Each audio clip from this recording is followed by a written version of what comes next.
Bonjour les amis, c'est Yannick Legral. J'espère que vous allez bien. Aujourd'hui, on continue notre petite investigation par rapport à la présidentielle 2022 qui arrive en France. Donc après avoir vu Valérie Pécresse, Jean-Luc Mélenchon, Emmanuel Macron, eh bien aujourd'hui, on s'intéresse au candidat Éric Zemmour pour voir quelles sont ses chances potentielles de réussir. Donc le tirage, il est en 2 cartes. Il nous donne la réponse principale, une précision. On a en réponse principale un 8 de lance. On a en précision d'Andrane qui est une version de la Lune.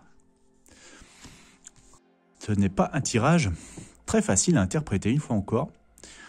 Je vais vous donner mes impressions. D'ailleurs, je vous renvoie à ma formation si vous souhaitez apprendre à lire le tarot. Alors le 8 de lance, si on ne tient pas compte de l'illustration, si on s'en tient un petit peu à la signification basique de la carte, on a plutôt une carte de quelque chose de positif, plutôt quelque chose qui va vite, quelque chose qui évolue rapidement. Maintenant, ce n'est pas l'interprétation que je privilégie moi, je privilégie plutôt une interprétation intuitive. Et là, sur la carte, on a donc 2 personnages. On a un personnage à genoux, qui paraît demander quelque chose, qui paraît supplier presque, qui est blessé, qui est pas très mal en point, comme s'il avait déjà reçu des attaques, comme s'il n'avait pas été épargné dans son parcours jusqu'ici. Et là, on a un personnage, je dirais, qui est plutôt un représentant de l'État, puisque c'est un prêtre roi. Donc c'est quelqu'un représentatif des autorités officielles, je dirais. Avant d'aller plus loin, on regarde la seconde carte. La seconde carte, dans le contexte des élections, pour moi, elle est quand même assez simple à interpréter, celle-là, puisque on a quelqu'un qui se tient ici dans ce que j'appellerais un isoloir, qui est représenté par cette hutte. Ici, on a aussi une représentation d'une urne, avec cette pierre carrée comme une urne. Ici, on a une sorte de choix. Vous voyez ce personnage, c'est un petit peu comme s'il devait choisir entre tous les bulletins. Voilà, il a quatre instruments différents devant lui qu'il s'apprête un petit peu à mettre dans l'urne. Et là, sur cette carte, vous voyez qu'on a un personnage qui est au dehors de la lutte. Il paraît empêché de rentrer. Il est un petit peu comme une porte grillagée. Ici, on voit en transparence la lutte, mais voilà, il se tient au dehors. Il n'est pas autorisé ou il n'ose pas pénétrer.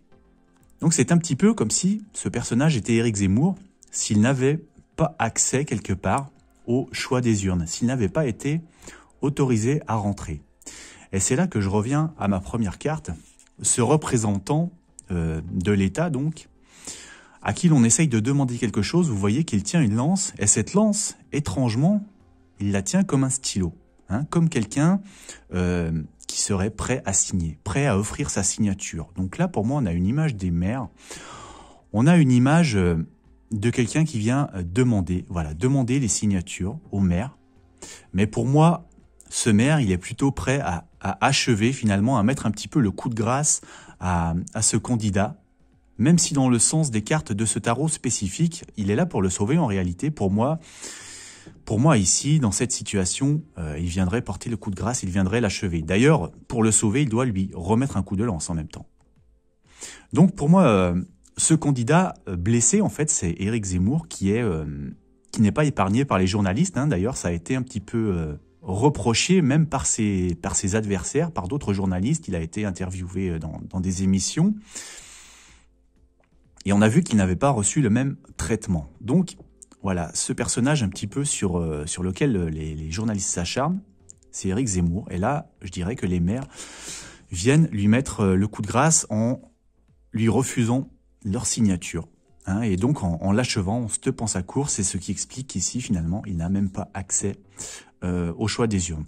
Donc, Éric Zemmour sera-t-il président? Pour moi, ici, on aurait le message qu'Éric Zemmour sera tout simplement empêché de participer à l'élection puisqu'il n'aurait pas attend les 500 signatures requises par les maires.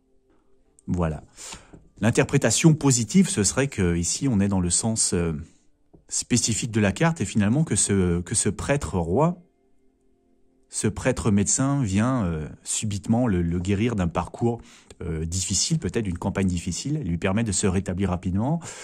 Ce n'est pas l'interprétation moi que je privilège, hein, notamment par rapport à cette carte. Pour moi, voilà la symbiose, la manière de laquelle j'interprète ces deux messages. Voilà. Alors encore une fois, attendons de faire tous les candidats pour tirer une conclusion définitive quand même.